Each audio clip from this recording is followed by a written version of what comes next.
Сумні події, що відбувалися всередині 60-х років 19 століття на фірмі Яхненків-Симиренків, смерть її засновників, занепад бізнесу, збіглися у часі, коли один з найменших братів Платона Симиренка, Василь, повернувся з Франції після завершення навчання в політехнічному інституті в Парижі, де раніше навчався його старший брат. Василь народився 1835 року у Млієві і був на 15 років молодший від Платона. У велике життя Василь Федорович прямував дорогою, визначеною батьками і второваною старшим братом Платоном. Приватна гімназія в Одесі, французький пансіон у Петербурзі, політехнічний інститут у Парижі. Таким був шлях у науку сина вчорашнього кріпака Симиренка. Після смерті старшого брата Василь повернувся на батьківщину, на прохання рідні, щоб відновити сімейний бізнес, який почав перетворюватися на руїну. Коли Василь приступив до ведення справ у фірмі, вже кілька років керівництво неї перебрала на себе адміністрація, яку призначили кредитори. Василя Федоровича обрали головою фірми.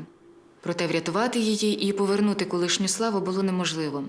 Василь Федорович відчайдушно змагався з лихом, що спіткало фірму, і намагався привести її до колишнього успіху.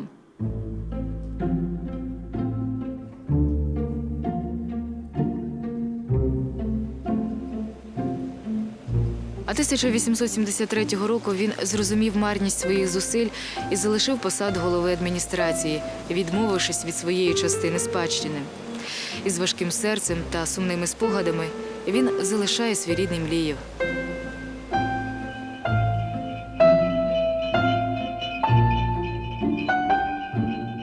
Єдиною розрадою у цей важкий період його життя стала дружина Софія Іванівна.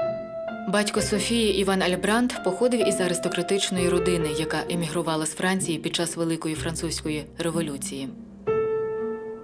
Маєток французів-аристократів у Самгородку знаходився за 35 верст від Млієва, поряд з Ташликом, де була цукроварня Яхненків-Симиренків.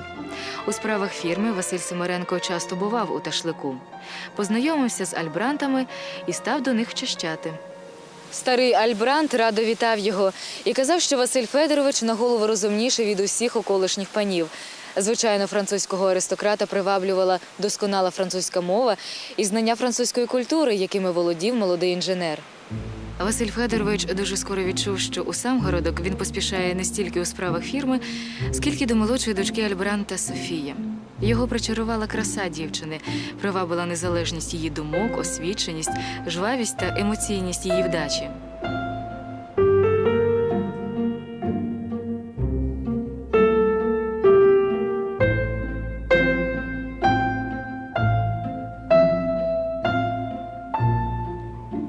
Не залишилась байдужою до молодого сусіда і Софія Іванівна. Вродливий, з вишуканими манерами, на дозвіллі веселий, дотепний і невичерпний на жарти. Вони покохали одне одного. Василь Федорович освідчився дівчині і сміливо з'явився до її батька просити руки своєї коханої.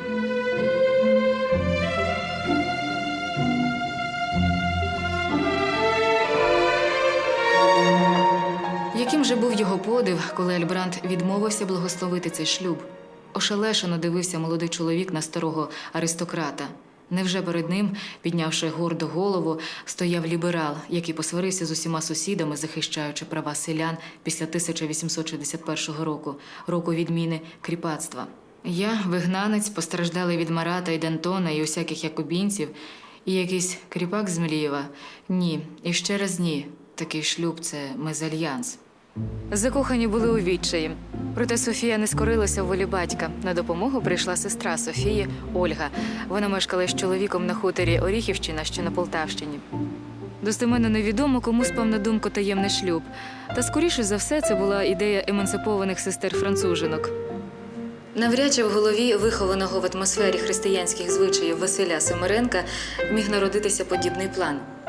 Під виглядом відвідин сестри Софія поїхала до неї на хутір, де таємно від батьків обвінчалася з Василем.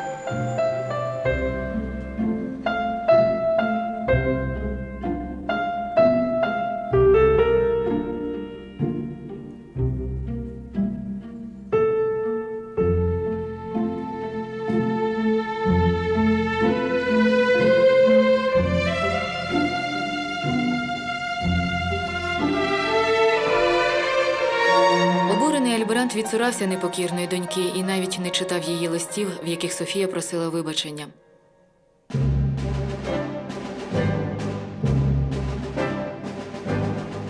Попервах молоді були у великій скруті. Софія Іванівна не мала посагу, а Василь Федорович, відмовившись від спадщини, міг розраховувати тільки на власні руки та розум. На заощаджені під час роботи в адміністрації Млієва кошти на торгах він купив занедбану державну цукроварню в селі Сидорівка на Канівщині. Щоб відновити цукрозавод, Василь Федорович працював зранку до ночі і як чорнороб, і як вчений. Сам ремонтував машини, сам за власними кресленнями монтував цукроварське обладнання, а ще, коли мав час, працював у хімічній лабораторії і писав наукові статті у спеціальні журнали. І так день у день руїна перетворилась на підприємство, що почало приносити господарю мільйонні прибутки. При заводі Семеренко відкрив цех, що уперше в Російській імперії виробляв пастилу і мармелад. Тут хазяйнувала Софія Іванівна. Її стараннями там підтримувалася така чистота і охайність, така відповідність технології, що пастила під назвою «Українська» прописувалася лікарями тяжкохворим і з успіхом експортувалася за кордон. У Європі Василя Семеренка знали як талановитого інженера-цукровара, самобутнього вченого технолога та винахідника. На батьківщині ж він був відомий тільки у вузькому колі фахівців та представникам української інтелігенції. І навіть ці люди, за поодинокими винятками, не знали, що Василь Семеренко 10% своїх мільйонних прибутків віддавав на розвиток української культури та літератури.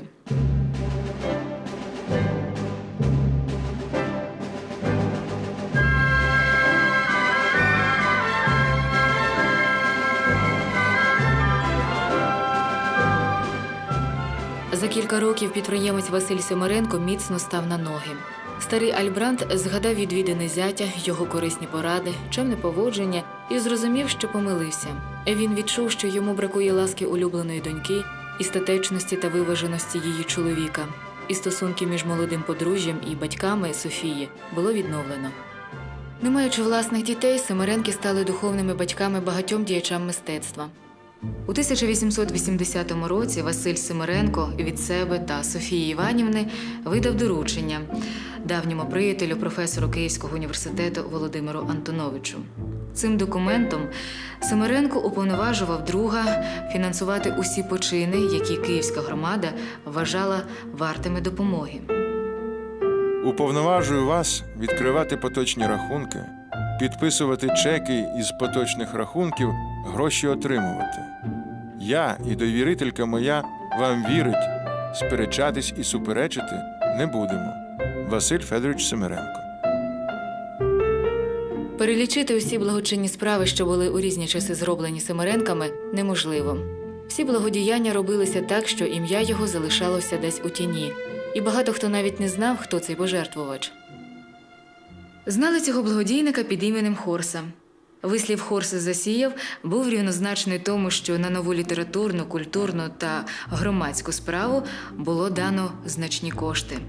Про Семеренка говорили: не від старих царів, а з простого люду походив наш меценат. Не потребував ні віршованої, ні друкованої, ні якої б там не було подяки, бо робив, що міг, і думав, що кожен повинен робити те, що краще вміє.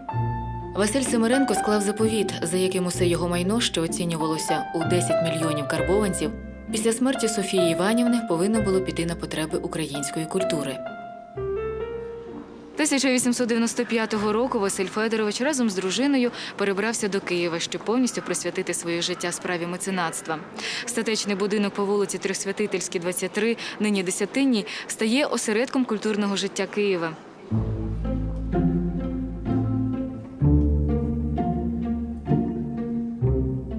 У затишних покоях почувалися, як вдома, Микола Лисенко, Михайло Коцюбинський, Павло Чубинський і Михайло Старицький, Софія Русова, Михайло Грушевський. 1 грудня 1915 року завмерло серце Василя Федоровича. Та не зупинились його благочинні справи. Француженка за походженням та вихованням Софія Іванівна стала справжньою донькою України. 22 травня 1916 року вона підписала дохівницю, за якою майже усі капітали Симиренків повинні були витрачатися на розвиток науки та мистецтва, на будівництво шкіл, на видання книг.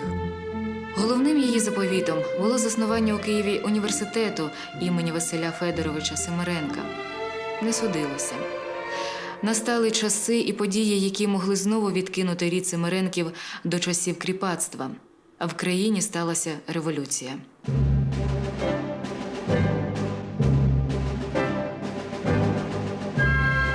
У ці часи було знищене не тільки добро, нажите талантом і працею Василя Симиренка.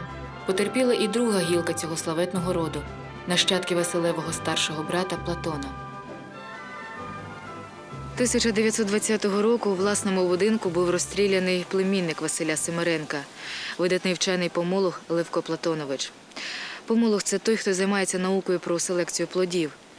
Левка Платоновича знають у світі як короля поістину райського плоду яблука.